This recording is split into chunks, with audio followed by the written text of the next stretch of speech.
Hey everybody, Pete Newbeck here with VPM Solutions. So today I want to go over what we call our consultant view or business coaching view.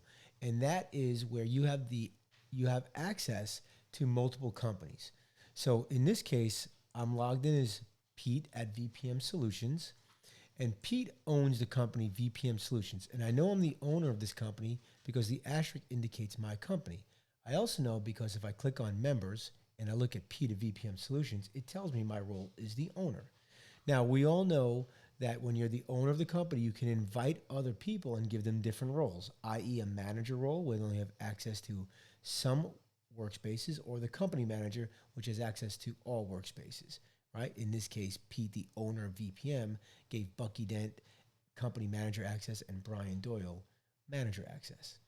But now Pete is, let's say, a consultant or business coach, or he's a recruiter, and Pete has been invited to help the New York Yankees. So now Pete has access to New York Yankees, and he's also been invited to help the Houston Astros. And so when Pete selects the New York Yankees, I can see by clicking on members of here that Pete is the company manager of the New York Yankees. What that means is the New York Yankees gave Pete access to all workspaces.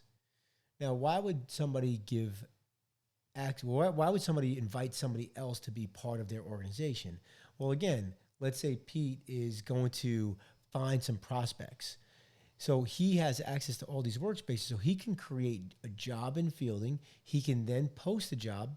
He can then message with potential team members and filter out and maybe have two or three that he likes. And then he can go to the owner or the company manager and say, hey, I want you to interview these 2, 3, 4 people. And then the company manager or the manager of the workspace can make the final decision. And it's the same case with the Houston Astros. In this case, which is a more likely case, maybe the Houston Astros gives Pete access to one workspace or two workspaces, right? So maybe they give access to Pete to the human resources workspace, which then allows Pete to do the same thing. I can create the job, I can message, I can even hire, or I can wait for the owner of the company to do the final interview and then hire. And I can see what in this case here, Pete is a manager and he has access to human resources and the fielding workspace. And so that is our company accounts on steroids, if you will. This is used for the business coaches or the recruiters of the world that are working with multiple companies.